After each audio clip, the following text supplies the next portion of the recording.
Hello everyone. In this video what we're going to be doing is that we're going to have a look at one of the principles of object-oriented programming called encapsulation. Now encapsulation is the bundling of data and the functions that act on that data within a class. So if I create a class called bank, okay, and I initialize some variables inside of that. Okay, self dot, let's say I'm just gonna say name. Okay, so I'll not say name, I'll say holder. So who's the holder? Let's say it's John, and then let's make his balance. Okay, balance equal to 2000. Okay, now I'm going to create another function called or let's just keep it simple for now. Okay, now let me just show you what are we gonna be doing. Okay, so if I print,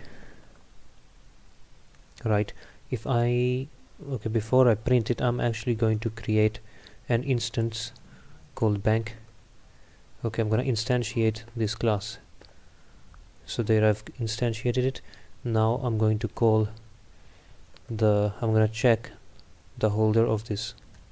Okay, it's going to print me the holder. Who is the holder? It's John.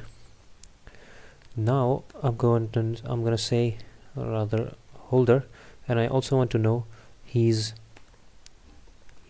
balance. So I'm going to say bank dot balance.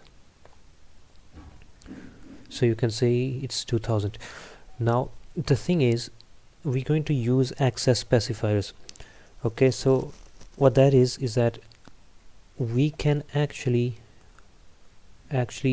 in a way like hide, so that it's like control who can access some attributes and some data within a class. So like I have this data that I stored in the class, and I don't want anybody or anyone to see this. I only want maybe say some people, or maybe only the programmers can see this, but not any random person who's trying to access it. So how would I do that? Well, I do that by, if I put a single underscore behind this, then this becomes a protected variable, okay, which you can still access, by the way. So I would put like that, balance, and you can still access it, but it's protected. It's not private yet. So in order to make it private so that nobody can access it, okay, we put double underscore behind balance. So there we have double underscore. Now if I save it and I run, you can see it gives us an error. Bank object has no attribute balance. It of course does have an attribute called balance, but you cannot access it. That's the thing, because now I've made it private, so not anybody can access it. Only people who are programming it can actually see it, like you and me right now, because we have the source code. Now this is where encapsulation comes into play, because sometimes I actually need to access this to show the user. Sometimes when you're going to a bank and you want to know your account details and how much balance you have within your account, you actually want that to be displayed on your screen. Now how does that work? Well, they have certain functions that are bundled with the data itself, like this data right here we wrote, and those functions act on this data and retrieve it. Okay, so we are going to write those functions, and those functions actually do the accessing for us. Okay, so we cannot directly call the variable itself, rather we will call the function which will get the variable. Now there's two types of functions. Okay, one which get the variable, okay, get this variable. Okay, those are called getters. Okay, they're called getter variables. So getters, you might have heard this before. they're called getters. And then there are some other functions which actually modify this value. Okay, so then you can actually change your account, your balance, so 599. So those that change and modify are called setters, because they set the value. So that's the difference. There's two type of functions. So now I'm going to define a getter, and that's as simple as, oh, by the way, let's just keep that at 2000. Now let's just keep this at actually, let's define a getter. I'm going to say define get balance. Alright, now I'm gonna put self here. Now this is a function. Now I'm going to say return self dot underscore double underscore balance. Alright, now let's actually call this function and check. So bank dot print bank dot get balance, and then we can actually see if it works. So you actually see, we can actually see how much John's account balance is. However, if I were to do this double underscore and access the balance directly, then it would give me an error. So that's the difference. So this is what the getter does. Setters, however, what they do is that they set the value. So we're going to say set balance. I'm going to say self because it's an object method, and then I'm going to say value. I'm going to put a parameter called value inside of it. Now I'm going to say self dot double underscore balance, which is this variable right here, this entire variable, and I'm going to set it to some value which the user passes in there. Okay, that's what I'm doing. Now what I need to do is I'm going to actually right here I'm going to say print, and I'm going to say bank dot set balance, and I'm going to pass in the balance that I want to modify. Okay, so 3000. I'll say now we want to change his balance from 2000 to 3000. Maybe he got some salary, so that's what I want to do.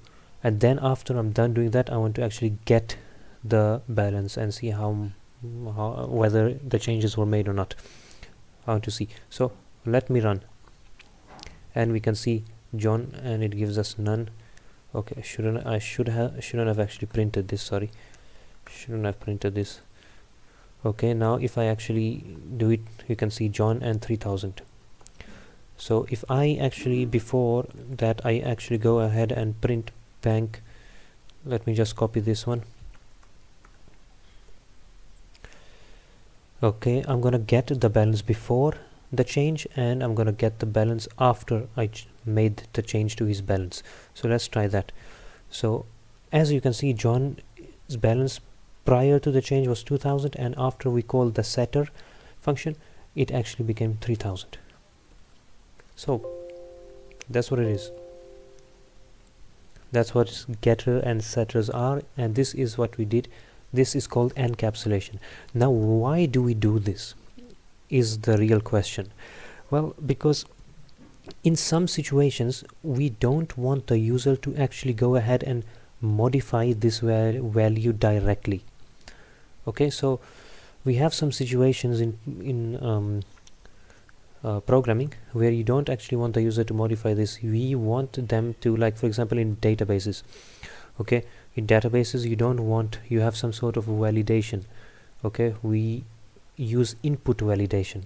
When we fill out forms, we want to check maybe if the first letter is a capital letter, or if the certain number of when you fill in forms, then sometimes when you want to only enter a number, then you'd say, if you enter some text, say for example he wants to know what your phone number is, or maybe not what your phone number, somebody wants to know what your age is, and you enter in, say instead of 16 meaning 16 years old, you enter in the the string, okay, the text 16, or you enter in some other, I mean, there's a range of possibilities if you can actually enter text. So you want some restriction to the input. That's when you actually use encapsulation. Okay, that you'd use, for example, get balance would enough, but if you want to set it, you want to ensure that the value is an integer. Okay, for example, if I want to actually insert 3000, right, and I insert some text into this, I'm gonna say hello. Okay, my balance is hello. Somebody wants to just for example say, just for example, okay, then you want to know the balance was from 2020 to hello. Now this doesn't make sense, so we want to make sure that the user only enters in numbers. All right, so how do we do that? We use input validation. We say if value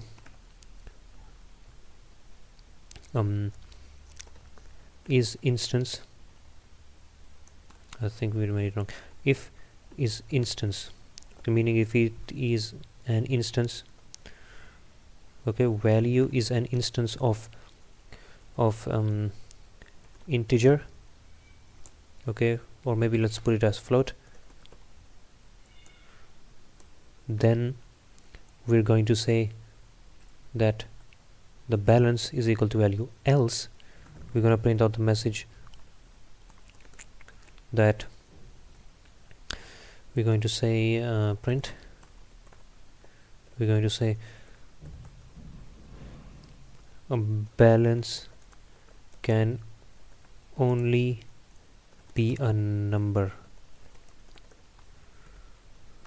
Okay, balance can only be a number. Okay, so let's actually try that out. Okay, if I put hello and I run, then it'll tell me that balance can only be a number,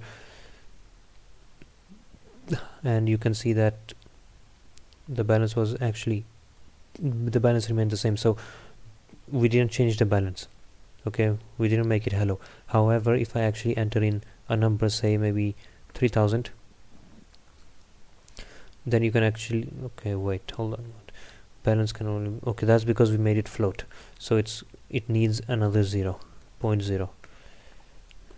So here you can see it actually made it actually did its job, the setter. So that's what it is, and this is why we use encapsulation, and this is what encapsulation is in object-oriented programming. Thanks.